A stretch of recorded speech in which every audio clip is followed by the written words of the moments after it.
Hello dear student, welcome to scintillating science YouTube channel. Dear student, आज हम पढ़ेंगे class 8th science का chapter number 1, crop production and management. तो dear student, इस chapter में mainly हम यह पढ़ेंगे कि कैसे फार्मर्स के द्वारा क्रॉप प्रोड्यूस की जाती है।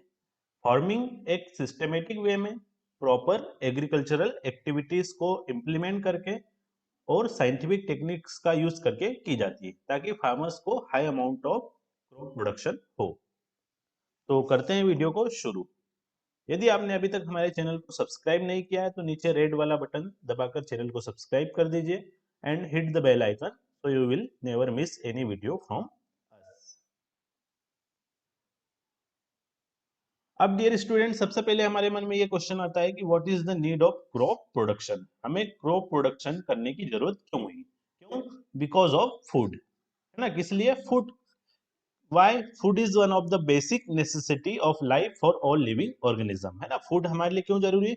क्योंकि वो हमारी बेसिक नेसेसिटी है ना, मेन इंपॉर्टेंट जरूरत है सभी लिविंग ऑर्गेनिज्म के लिए। क्यों? क्योंकि फूड से ही हमें एनर्जी मिलती है और उसी एनर्जी से हमारी बॉडी सारे फंक्शंस परफॉर्म करती है, जैसे कि डाइजेशन हो गया, रेस्पिरेशन हो गया, एक्सक्रीशन हो गया, है ना। फूड से ही हमारी बॉडी ग्रोथ करेगी, उसी से हमारी बॉडी में डेवलपमेंट्स होते हैं, है ना। अगर हमें कुछ भी चोट लग जाती है तो वो रिपेयरिंग वर्क भी किससे होता है? फूड से ही होता है। And it also protect the body against dishes, है ना। ये हमें डिसेज से भी प्रोटेक्ट करती है। अब डियर स्टूडेंट, हम सभी को पता है कि प्लांट्स जो है वही अपना फूड खुद क्या कर सकते हैं? प्रोड्यूस कर सकते हैं ना। प्लांट को हम क्या बोलते हैं? प्रोड्यूसर, है ना। ह्यूमन बीइंग हो गए और आपके एनिमल्स हो गए, वो सभी अपने फूड के लिए किसके ऊपर डिपेंड है? प्लांट्स के ऊपर डिपेंड है ना। तो क्रॉप्स भी एक टाइप से क्या है? प्लांट से ही। तो उससे हम फूड कैसे प्रोड्यूस करेंगे वो हम आगे पढ़ते हैं। अब सबसे पहले डियर स्टूडेंट, जो क्रॉप्स होती है वो कहाँ पर प्रोड्यूस की जाती है? एग्रीकल्चर में, है ना। खेतों में प्रोड्यूस की जाती है। तो एग्रीकल्चर क्या होता है, हम उसकी डेफिनेशन को देख लेते हैं। Agriculture is an applied science that deals with the mass production of crop, plant and animal useful to human being. Dear student, agriculture क्या होता है? मास प्रोडक्शन, है ना। मास प्रोडक्शन मतलब क्या? हाई अमाउंट में ना, हाई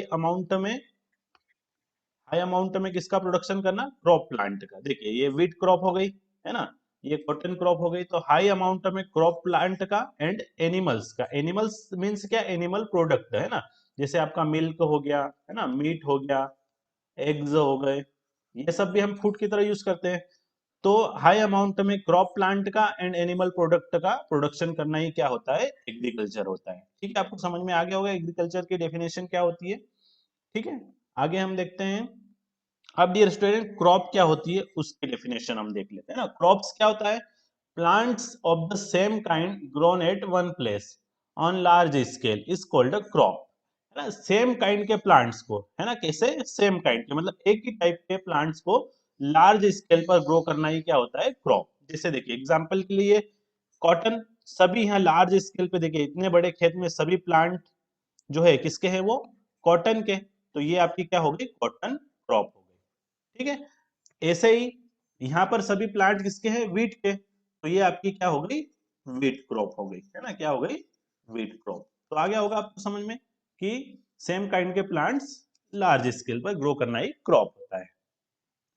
अब सब some crops plants grow in India. हमारे इंडिया में कुछ टाइप के प्लांट्स ग्रो किए जाते हैं, उसकी हम लिस्ट देख लेते हैं। टेबल है, ये टेबल आपके लिए बहुत इंपॉर्टेंट है ना, एग्जाम में इससे क्वेश्चन आता ही है। तो आपको ये टेबल अच्छे से याद करना है। यहाँ पे टाइप्स ऑफ क्रॉप्स है और उसके प्रोडक्ट है। जैसे फर्स्ट सीरियल्स, तो सीरियल्स के हमारे इंडिया में व्हीट हो गया, राइस हो गया, मेज, बार्ले, बाजरा, ये सब प्रोड्यूस किए जाते हैं। पल्सेस में आपका ग्राम, पी, बीन, मूंग ये प्रोड्यूस किए जाते हैं। वेजिटेबल्स में कैबेज, कॉलीफ्लावर, ब्रिंजल और भी बहुत सारी large variety of vegetables produce की जाती है ना। ऐसे ही fruits, spices, fibre crops, plantation crops, sugar crops, oil crops, medicinal crops, ये डिफरेंट टाइप्स की क्रॉप्स है, ये हमारे इंडिया में ग्रो की जाती है ना। ये टेबल आपको इसके एग्जाम्पल के साथ लर्न करना है। आगे dear student, cropping pattern in India.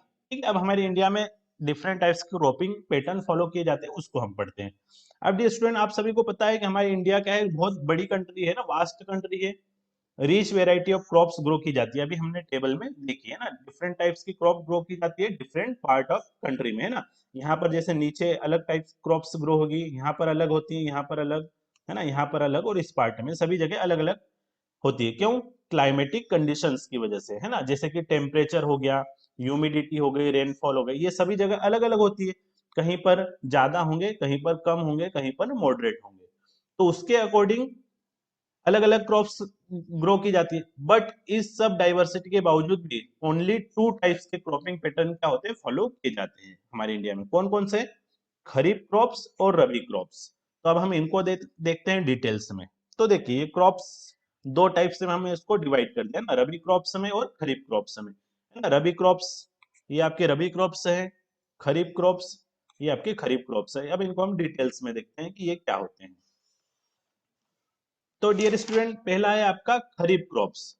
तो the crops that are sown in the rainy season are called kharif crops, है ना। ऐसी क्रॉप्स जो रेनी सीजन में, कब बोई जाती है? रेनी सीजन में, है ना, उसको हम क्या बोलेंगे? खरीफ क्रॉप्स। जैसे एग्जांपल हो गया आपका इसका मेज, कॉटन, ग्राउंडनट। अब डियर स्टूडेंट, इसके लिए रेनी सीजन में बोई जाती है, मतलब इसके लिए रेन क्या होती है? बहुत इंपॉर्टेंट होती है ना। तो ये कब बोई जाती है? बिगिनिंग ऑफ मानसून में, जब बारिश शुरू होती है तब। कब होती है बारिश शुरू? जून जुलाई में, है ना। जून जुलाई में इसको बोया जाता है, सोइंग की जाती है। हार्वेस्ट कब किया जाता है इसको? सितंबर अक्टूबर मंथ में, ठीक है। तो मतलब बिगिनिंग ऑफ मानसून में इसको सोइंग की जाएगी एंड एंड ऑफ मानसून पे इसकी हार्वेस्टिंग कर ली जाती है। इसके लिए रेन वाटर क्या है? बहुत इंपॉर्टेंट है। ये आपकी हो गई खरीफ क्रॉप्स, एक टाइप का पैटर्न। सेकेंड टाइप है dear student rabi crops. Rabi crops क्या होता है? The crops that are sown in the winter season. ऐसी क्रॉप्स जिनको विंटर सीजन में बोया जाता है are called rabi crops. Example इसके हैं, वीट हो गया, पी हो गया, है ना, मस्टर्ड हो गया। इसके लिए क्या इंपॉर्टेंट है डियर स्टूडेंट? विंटर, है ना, ठंड इसके लिए क्या होती है? बहुत इंपॉर्टेंट होती है। तो इसकी सोइंग कब की जाती है? जब बिगिनिंग ऑफ विंटर में, है ना, अक्टूबर नवंबर मंथ में, अक्टूबर नवंबर मंथ में इसकी सोइंग की जाती है। और हार्वेस्ट कब कर लिया जाता है इसको? मार्च अप्रैल मंथ में, ठीक है। मार्च अप्रैल मंथ में हम इसको क्या कर लेंगे? हार्वेस्ट कर लेंगे। तो इसके लिए क्या इंपॉर्टेंट है? विंटर। रेन वाटर इसके लिए उतना इंपॉर्टेंट नहीं है। तो दो टाइप्स के क्रॉपिंग पैटर्न आपने देख लिए, एक के लिए रेन इंपॉर्टेंट है, एक के लिए विंटर इंपॉर्टेंट है, ठीक है। अब डियर स्टूडेंट, इस चैप्टर के मेन टॉपिक्स पर हम आ गए हैं। ये पढ़ेंगे एग्रीकल्चरल प्रैक्टिसेस, है ना। एग्रीकल्चरल प्रैक्टिसेस क्या होती है? तो agricultural practices are activities in a particular sequence undertaken by farmers over a period of time to cultivate a good crop. Agricultural practice क्या होती है डियर स्टूडेंट? ऐसी एक्टिविटी होती है जो फार्मर्स के द्वारा एक सीक्वेंस में की जाती है, ताकि वो गुड क्वालिटी ऑफ क्रॉप को क्या कर सके? प्रोड्यूस कर सके। कौन कौन सी है वे? Which ones? First, preparation of soil, है ना। फर्स्ट क्या है? Preparation of soil. Second, selection and sowing of seed. Third, manuring.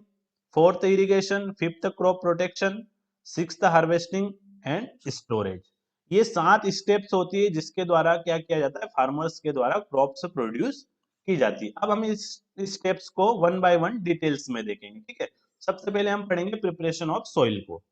तो देखिए dear student, preparation of soil क्या होता है? प्रिपरेशन मींस क्या? प्रिपेयर करना। किसको प्रिपेयर करना? सॉइल को। सॉइल को प्रिपेयर करना। तो it involves the following two step. ये प्रिपरेशन ऑफ सॉइल 2 स्टेप्स में होता है ना। कितनी स्टेप्स में होता है? 2 steps. Which one? First one is ploughing and second one is levelling, है ना। दो स्टेप्स में किया जाता है इसको, प्लगिंग के द्वारा और लेवलिंग के द्वारा। सबसे पहले हम देखेंगे प्लगिंग क्या होता है। प्लगिंग क्या होता है? The process of loosening and turning of the soil is called plugging और टिलिंग, है ना। सॉइल को लूज करना एंड टर्न करना, है ना, उसी को क्या बोला जाता है? प्लगिंग। इसका एक और नाम क्या है? टिलिंग। जैसे देखिए, ये फार्मर्स के द्वारा प्लगिंग की जा रही है ना। ये पहले जब, है ना, पहले के समय में जब मशीन और ये नहीं थी, तो बैलों के द्वारा की जाती थी ना। इस टाइप्स का हल होता है, उससे सॉइल को क्या प्लग किया जाता है। अब ये किससे किया जाता है? ट्रैक्टर और कल्टीवेटर के थ्रू प्लगिंग की जाती है। देखिए प्लग्ड लैंड दिख रहा है आपको, है ना। तो ये आपकी प्लगिंग हो गई। अब प्लगिंग क्यों इंपॉर्टेंट है ना, उसके हम कुछ रीजन देख लेते हैं। प्लगिंग करना फार्मर्स के लिए क्यों जरूरी है। फर्स्ट पॉइंट तो है कि loose soil particles have more air spaces which help the roots of crops plant to breathe better.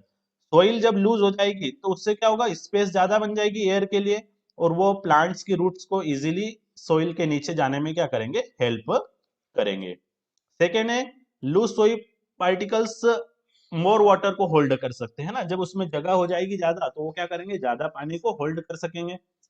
Loose soil helps roots to penetrate deep through the layers of soil, है ना, जब soil loose हो जाएगी तो उसकी roots जो deep है ना गहराइयों में इजीली चले जाएगी। Loose soil mix with the manure and fertiliser more easily, जब सोइल क्या हो जाएगी डियर स्टूडेंट, लूज हो जाएगी तो उसके अंदर आपका मेन्योर हो गया, फर्टिलाइजर, वो क्या होगा, इजीली मिक्स हो जाएगा ना, अच्छे से मिक्सर हो जाएगा और वो प्लांट क्रॉप प्लांट को अच्छे से लग जाएगा। नेक्स्ट है, it helps to remove weeds from the field. Weeds क्या होता है डियर स्टूडेंट, जो घास फूस आ जाती है ना क्रॉप्स के साथ, वो तो वो भी इससे वीडिंग से प्लगिंग से क्या हो जाएगी, रिमूव हो जाएगी। सिक्स्थ है, loose soil promotes the growth of useful soil microbes. Loose soil में क्या होंगे, जो सॉइल फ्रेंडली है ना, फार्मल फ्रेंडली माइक्रोब्स होते हैं, वो भी इजीली वहां पर क्या करते हैं, ग्रो कर सकते हैं। And while turning soil during plugging, nutrient rich soil is brought up from the lower level of soil so plant can use this nutrition। Plugging में क्या होता है डियर स्टूडेंट, नीचे की सोइल ऊपर आती है और ऊपर की सोइल नीचे चली जाती है, तो नीचे जो न्यूट्रिशन वाली सोइल होती है वो क्या हो जाएगी, वापस ऊपर आ जाएगी, है ना, और ऊपर की सोइल नीचे चली जाती है। तो ये इसके एडवांटेजेस है ना, इसलिए प्लगिंग की जाती है। अब सेकेंड पॉइंट है प्रिपरेशन ऑफ सॉइल में लेवलिंग। अब हम लेवलिंग देखेंगे। After ploughing the ploughed land is levelled and pressed lightly with the help of wooden plank और आयरन लेवलर। अब प्लगिंग के बाद लेवलिंग भी इंपॉर्टेंट है ना, लेवलिंग करना जरूरी है। क्यों? क्योंकि इससे सोइल जो है वापस से पूरी तरीके से लेवल हो जाएगी ना। तो किससे की जाती है, पहले ये वुडन प्लैंक से की जाती थी, ये भी बेलों के थ्रू है ना, इस टाइप से वुडन प्लैंक होता है, उसके ऊपर फार्मर्स खड़ा हो जाता है और ये बेल उसको आगे खींचते रहते हैं तो सोइल लेवल हो जाती है। मॉडर्न डेज में ये वही ट्रैक्टर के थ्रू किया जाता है, मशीन के थ्रू।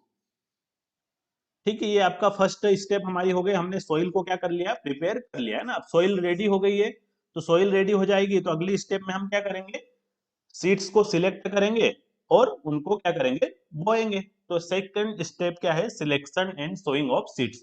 ये मोस्ट इंपोर्टेंट स्टेप है किसी भी क्रॉप के लिए, है ना। क्यों? क्योंकि जो आपका प्लांट है, क्रॉप प्लांट है, वो किससे रेडी होता है, सीड से रेडी होता है। और सीड ही हम अच्छे क्वालिटी के, बेस्ट क्वालिटी के सीड्स सिलेक्ट करेंगे तभी हमारी क्रॉप क्या होगी, अच्छे से बनेगी। तो सिलेक्शन ऑफ सीड्स हमें क्या क्या बातों का ध्यान रखना है वो हम देख लेते हैं। फर्स्ट है, only clean healthy and disease free seeds should be selected. हमें only clean healthy and disease free seed select करना है। सेकेंड है, seed should be treated with fungicide.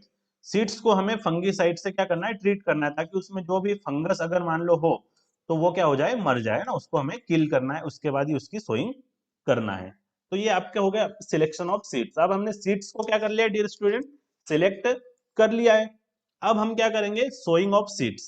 तो सोइंग ऑफ सीड्स क्या है, सीड्स की सोइल में सोइंग करना है ना, उनको प्लेस्ड करना। तो इसमें भी कुछ बातों का हमें ध्यान रखना होता है। पहला है एट द राइट डेप्थ, मतलब सोइल में जो सीड्स है उसको प्रॉपर डेप्थ में लगाना है। ऐसा नहीं कि हमने बहुत ज्यादा गहराई में लगा दिया या बहुत ज्यादा ऊपर लगा दिया, ऐसा नहीं करना है ना, प्रॉपर डेप्थ में उनकी सोइंग करना है। एट राइट इंटरवल्स, दो प्लांट के बीच में प्रॉपर डिस्टेंस होना चाहिए ना, प्रॉपर डिस्टेंस। जैसे देखिए ये क्रॉप प्लांट हो गए है ना, इनमें ये प्रॉपर डिस्टेंस है ना, यहाँ पर भी देखिए प्रॉपर डिस्टेंस है सभी के बीच में, है ना। प्रॉपर डिस्टेंस क्यों रखना चाहिए, ताकि उनको सनलाइट भी अच्छे से मिले और एयर भी अच्छे से मिले। तो ये दो बातों का ध्यान रखना है हमें सोइंग करने के लिए। अब मैं आपको एक एक्टिविटी देता हूं घर पे करने के लिए, ताकि आप ये एक्टिविटी करके देखना है कि कैसे हम गुड क्वालिटी ऑफ सीड्स को डैमेज्ड से अलग कर सकते हैं। इसके लिए आपको क्या चाहिए, एक बीकर। बीकर नहीं होता, आप एक कांच का ग्लास भी ले सकते हैं, उसमें पानी डालिए और कुछ व्हीट ग्रेन्स ले लीजिए ना, एक मुट्ठी भर।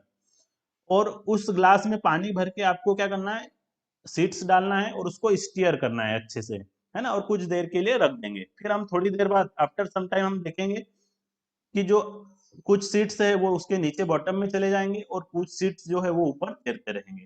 तो जो ऊपर सीड्स तैरते रहेंगे वो कैसे होते हैं, डैमेज सीड होते हैं, है ना। वो डैमेज सीड ऊपर तैरते रहेंगे और गुड क्वालिटी ऑफ सीड कहाँ चले जाएंगे, नीचे चले जाएंगे, है ना। ऐसा क्यों होता है, क्योंकि जो डैमेज सीड होते हैं वो कैसे होते हैं, होलो होते हैं ना, खोखले होते हैं, तो वो पानी के ऊपर तैरते तैरते रहेंगे। और गुड क्वालिटी ऑफ सीड्स कैसे होते हैं, हेवी होते हैं, तो वो पानी में डूब जाते हैं। तो ये एक्टिविटी आपको घर पर करके देखना है। अब नेक्स्ट है सोइंग ऑफ मेथड्स। अब हमने सीड्स को क्या कर लिया, सिलेक्ट कर लिया है। अब सिलेक्ट करने के बाद हम उसको क्या करेंगे, सोइंग करेंगे। सोइंग की भी अलग अलग मेथड्स होती है। पहली मेथड है by traditional tool. Traditional tool में देखिए वही बेलों के थ्रू पहले किया जाता था ना, इस टाइप से होता था। यहाँ पर एक नली लगी होती है, ऊपर एक फनल लगा रहता है ना, और एक फार्मर उसको हल इसको चलाता है ना, सोइंग मशीन कह सकते हैं आप इसको। और एक जो है फार्मर उसमें सीड्स डालता है। तो और ये बेल उसको आगे खींचते जाएंगे, तो इससे क्या होती है, सोइंग हो जाती है ना। ये इस टाइप से किया जाता है। अब ये ट्रेडिशनल टूल हो गया ना। मॉडर्न डेज में किससे किया जाता है, ये सीड ड्रिल से। Seed drill has a funnel shaped seed bowl connect to several tubes, है ना। देखिए ये सीड ड्रिल्स हो गई आपकी, है ना। ये सीड बॉल है, इसमें हम सीड्स डाल देते हैं, है ना। और ये नलियों के थ्रू, ट्यूब्स के थ्रू वो कहाँ चले जाते हैं, सोइल में। जैसे देखिए ये ट्रैक्टर चला रहा है फार्मर, है ना, और सोइंग हो रही है यहाँ पर। तो सीड ड्रिल से सोइंग करने के बहुत एडवांटेज है। इससे क्या होता है, सीड्स एक तो यूनिफॉर्मली, है ना, सभी जगह पर इक्वल डिस्ट्रीब्यूट हो जाते हैं, है ना। सीड्स प्रॉपर डेप्थ में जाते हैं, है ना। और इससे ज्यादा नुकसान भी नहीं होता है। साथ में इससे टाइम और लेबर दोनों की बचत होती है ना, क्योंकि ट्रैक्टर से बहुत जल्दी सोइंग हो जाती है, टाइम बहुत कम कंज्यूम होता है। थर्ड मेथड है ट्रांसप्लांटेशन। ट्रांसप्लांटेशन क्या होता है डियर स्टूडेंट, कुछ क्रॉप्स ऐसी होती है जिसको पहले क्या किया जाता है, नर्सरी में, जैसे कि पेडी, टोमेटो, चिली, ब्रिंजल, इनके पहले नर्सरी में प्लांट रेडी किए जाते हैं, छोटे छोटे इस टाइप से। देखिए ये प्लांट रेडी किए किए जाते हैं। उसके बाद फार्मर्स इसको क्या किया जाता है, अपनी फील्ड में इनको लगा देता है। इसको क्या बोला जाता है, transplantation. The process of transferring the seedling from nursery to field is known as transplantation, है। नर्सरी में जो सीडलिंग्स रेडी किए हैं उसको कहां पर, फील्ड में ट्रांसफर कर देना, तो ट्रांसप्लांटेशन हो गया आपका। तो ये तीन मेथड्स हमने पढ़ी, है ना, बाय ट्रेडिशनल टूल, सीड्रिल के थ्रू और ट्रांसप्लांटेशन के थ्रू। अब मैं आपसे यहाँ पर दो क्वेश्चन पूछने वाला हूँ, जिसके आपको आंसर कमेंट बॉक्स में ड्रॉप करना है। फर्स्ट है, the crops that are sown in the rainy season are called, and your options are first kharif crops, second rabi crops, third cash crops, and fourth none of these. And second question, the process of loosening and turning of soil is called one plugging, second leveling, third manuring, fourth none of these. तो इसके answer आपको comment box में लिखना है। अगर आपको video हमारा अच्छा लगा हो तो वीडियो को लाइक करिए, अपने फ्रेंड्स के साथ शेयर करिए, हमारे चैनल को सब्सक्राइब करके बेल आइकन को भी हिट कर दीजिए, ताकि आपको लेटेस्ट वीडियो के नोटिफिकेशन मिलते रहें। इसके रिमेनिंग टॉपिक्स हम पार्ट 2 में कवर करेंगे। ठीक है dear student, thank you so much.